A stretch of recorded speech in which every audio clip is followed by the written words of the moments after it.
The dark prehistory of the world's favorite sports car.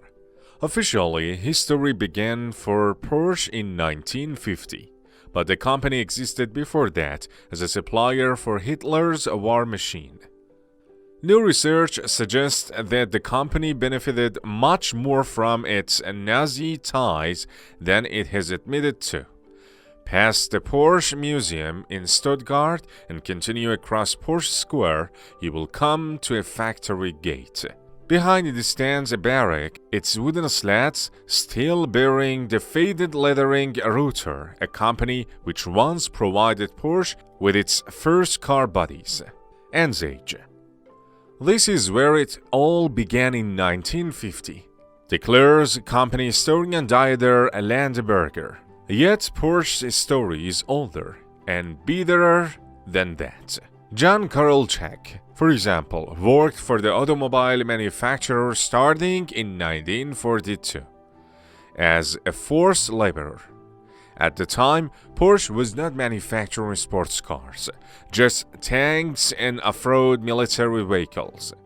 Korolchak had lived in the occupied Polish city of Krotoszyn, but in February 1942, he received an order from the German Employment Office assigning him for work. He was 21 at the time. "I wasn't exactly overjoyed to get the letter," says Korolchak, now 88. What followed was several days odyssey through Germany, ending with a middle ear infection and arrival at Porsche together with 20 other Polish workers.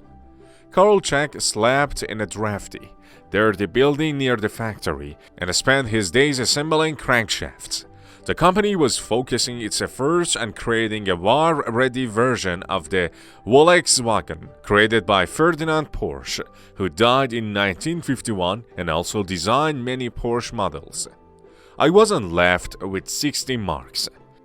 The company paid Korolchak 150 Reichsmarks a month for his effort, but withdrew income tax, health insurance, and even a charge for the food that Korolchak describes as meager. In the end, he says, "I was left with 60 marks." Personnel managers were also painfully exacting in making sure the workers wore the letter P on their clothing at all times. It stood not for Porsche, but for Poland. Stigmatized in this way, Polish workers were unlikely to be admitted into movie theaters or even air raid shelters. To this day, Porsche hasn't confronted this portion of its history. Unlike the Volkswagen Group, which allowed an investigation of forced labor in 1996 that produced a document of more than 1,000 pages, Porsche preferred to keep its silence on the subject. Instead, the major sports car manufacturer tried to make its role appear much more insignificant. It was only a small engineering office during the war. The company claimed with 50 to 100 employees. Just a glance into the company's own archives, however, would have been enough to dispel that myth. One graphic from 1944 shows 656 employees, and it was a routine for companies of this size to use forced laborers. Porsche, though, has always denied that fact, taking the Porsche legend to task. When a Polishman went to court to demand reparations in the late 90s, at first the German car company didn't want to pay at all. Later it offered 100,000 marks to any person who could prove a case of forced labor. While Porsche was innocently estimating its wartime forced labor force at no more than 10 to 20, Landberger suddenly possessed documents that laid out details like foreigners' bathing times, including for Russian prisoners of war. Landberger now puts the number at 50 forced laborers at most. The most recent upward adjustment to that number is based on research done by journalist Ulrich Weyerhuber, who has taken the Porsche legend to task. In a new book about Stuttgart's Nazi perpetrators, he portrays Ferdinand Porsche as an unscrupulous profiteer in Nazi regime. Weyerhuber examined archival material, some of it previously unknown, and estimates the number of Porsche's forced laborers at around 300. Some of the barracks are still standing. He adds, "The study comes at an inconvenient time when the company in Stuttgart would rather be celebrating." Ferry, the elder Porsche's son who created the Type 1 sports car just after the war, and with it the blueprint for his company's future success, would have turned 100 last month.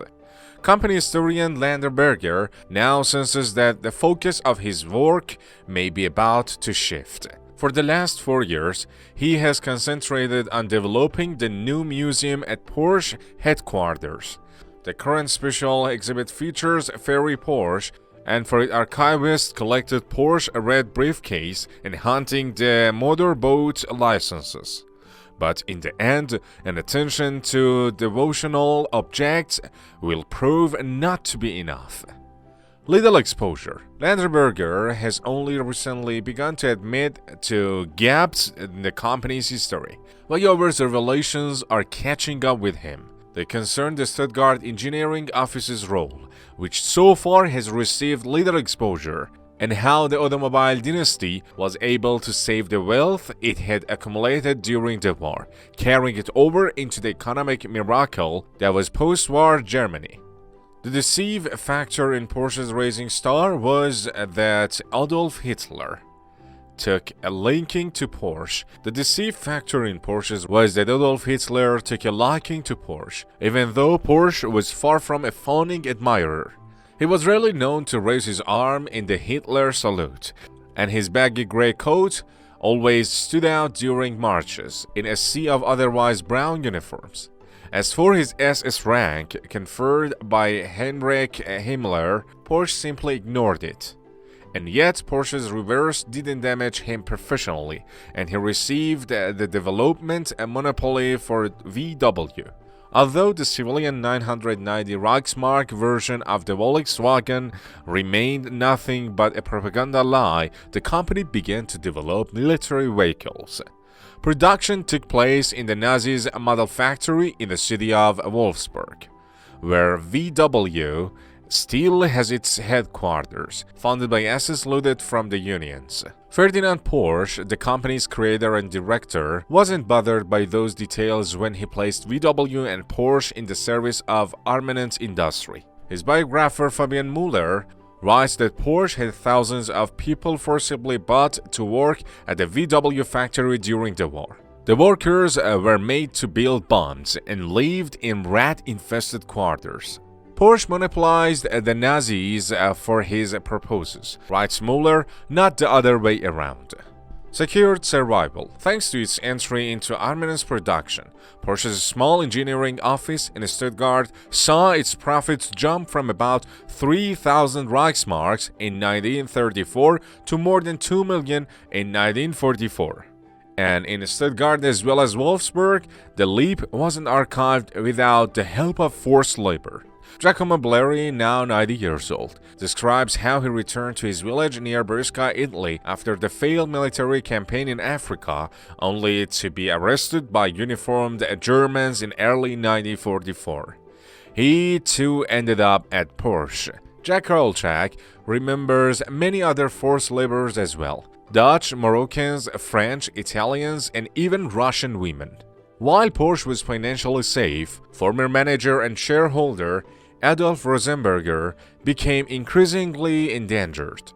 Rosenberger, of Jewish heritage, had joined the company with Ferdinand Porsche and Porsche's son-in-law Anton Piëch in 1931. He eventually fled from the Nazis to the US, where he ended up unemployed.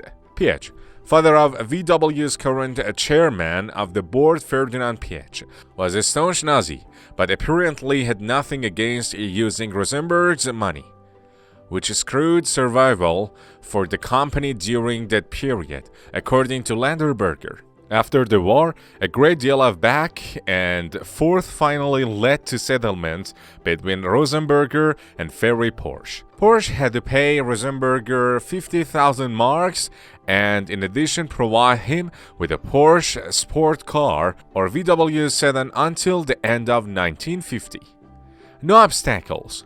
While looking for the Porsche PH-class assets, Rosenberger's lawyers stumbled across a company network still significant today. It turned out there was nothing to find at the old, confiscated parent company, nor at the new company, Porsche Konstruktionen GmbH. The family founded the latter, an empty shell almost completely without assets, and later liquidated, together with Ferry's old school friend, former SS Albert Prinzing, to be able to continue working undisturbed, according to Weierhofer. Meanwhile, Ferry Porsche and his sister Louise Piech had moved a significant amount of assets to safety in Austria, allowing the clan a new start without any obstacles in its path. Jan Korolchak, who received a compensation from Porsche a few years ago, recalls an incident that reveals a great deal about the company's attitude. During airstrikes, he and other forced laborers were ordered to stay in the factory, to be on hand in case fires needed to be put out. Afterward, he adds, "We were paid a mark and a half."